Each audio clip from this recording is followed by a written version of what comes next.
শিখাইছি, দেখতে পাইছেন।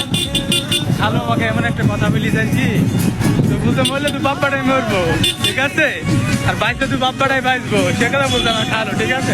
ভয় গাড়িটা পারে, এর আগে চালিয়েছে, কিন্তু এখন মানে সেভাবে হাত সেভাবে মানে ভয় করছে, তো বয়স হয়ে গেছে, ভয় করছে, কিন্তু ট্রেনিং আগের মতনই আছে, টুকটা চালাতে পারে, কিন্তু ভয় করছে তো, ঠিক আছে। গিয়ার দিতে হবে, তাহলে গাড়ি পাতলা হবে আরো, ঠিক আছে, গিয়ার দিলে গাড়ি পাতলা হবে। দেখতেই পাইছেন আমার খালুকে গাড়ি চালানো শিখাইছি, আপনার দোয়া করেন যে আমার খালু যেন ভালোভাবে গিয়ার কমে দেওয়া একটা, ক্লাসের গিয়ার কমে দেওয়া একটা, নিজে সাবন দাও।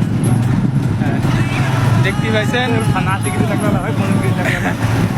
সমস্যা নাই, আস্তে আস্তে শিখে যাবা গাড়ি, সাইকেল আর গাড়ি কোনো ব্যাপার না, বুঝতে আচ্ছা এই পর্যন্ত থাকলেও পরিবর্তন আমার খালু গাছ শিখলে ভিডিও আপনার দেওয়া যাবে।